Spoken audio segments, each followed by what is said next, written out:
सत्संगत जी बड़े प्रेम और सत्कार से कहने जी धन निरंकार जी दास विनती कर रहा है, मुझसे कोई गलती हो जाए तो क्षमा कीजिएगा सत्संगत जी। और बहुत कृपा होगी सत्संगत जी, इस वीडियो को आप पूरा शुरू से लेकर अंत तक देखिएगा। सत्संगत जी, एक माई अपनी पुत्र वधू पर बात बात पर क्रोध करती थी। छोटी सी गलती को बढ़ा चढ़ाकर अपने पुत्र से कहती थी। पुत्र अपनी पत्नी को धमकाता, इस प्रकार घर नरक बना हुआ था। पुत्रवधू अपनी सासू माँ से कभी कभी कहती थी कि आप सत्संग जाया करो, अपनी पड़ोसन भी जाती हैं। सासू माँ बोली कि सत्संग मैं तो आई गई, यानी बदचलन स्त्री जाती है, जिनको संसार में समान नहीं होता, जो अच्छे कुल की नहीं होती हैं। हम खानदानी हैं, हमारा क्या काम सत्संग में। ऐसे पुत्रवधू ने कई बार कोशिश की, परंतु माई मानने को तैयार नहीं होती।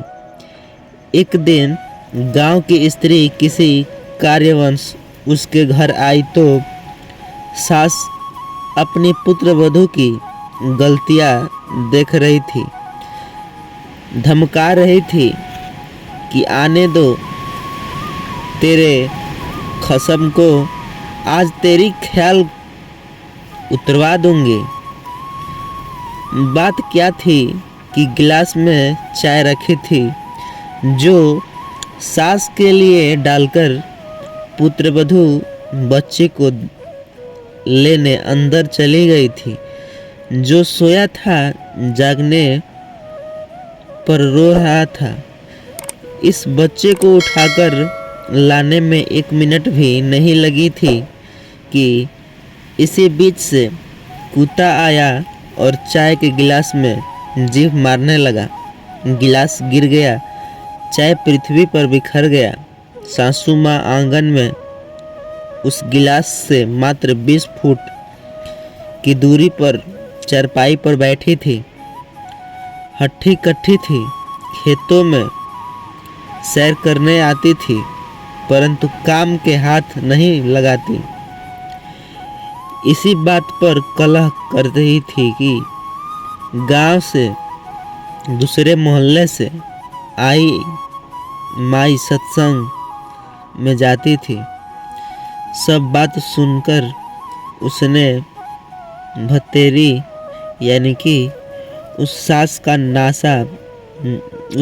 का नाम भतेरी था, भतेरी से कहा कि आप सत्संग चला करो। उसका वही उत्तर था।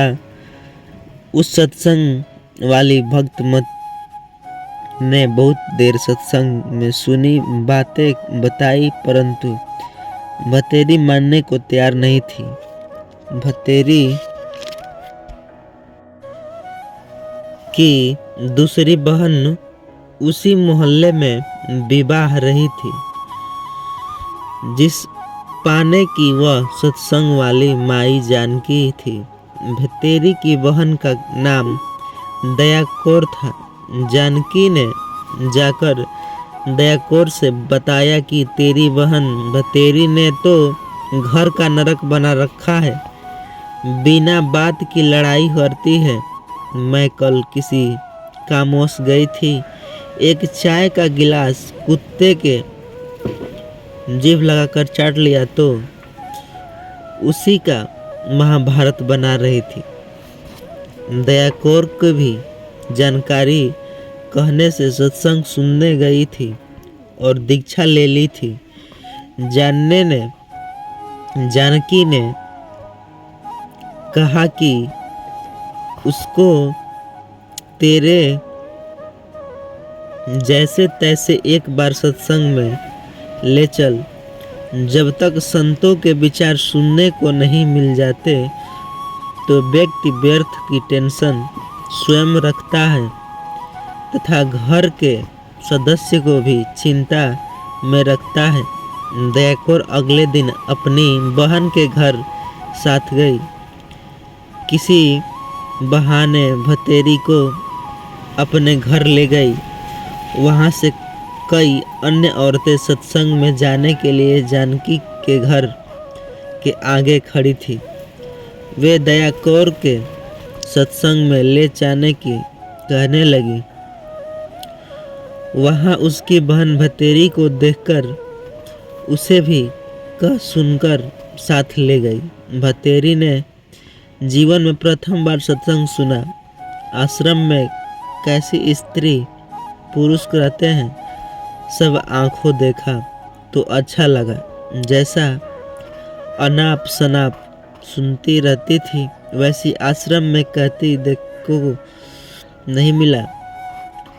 सत्संग में बताया गया कि व्यक्ति अपने बहन बेटियों तथा अन्य स्त्रियों को सत्संग नहीं भेजते और न ही स्वयं जाते हैं। वे कहते हैं कि हमारे सत्संग में जाने से घर की इज्जत का नाश हो जाएगा, हमारी बहू बेटी बदनाम हो जाएंगे। उनको विचार करना चाहिए कि सत्संग में न आने से परमात्मा के विधान का ज्ञान नहीं होता कि भक्ति न करके किसी स्त्री पुरुष अगले जीवन में महान कष्ट भोगते हैं। सत्संगत जी, सत्संगत जी बड़े प्रेम और सत्कार से कहना जी। धन्य निरंकार जी। दास विनती कर रहा है, अभी तक इस चैनल पर नहीं जुड़े हैं तो जुड़ने के लिए चैनल को सब्सक्राइब करके बेल आइकन को प्रेस कीजिए सत्संगत जी। और कमेंट में धन्य निरंकार लिखना ना भूले सत्संगत जी।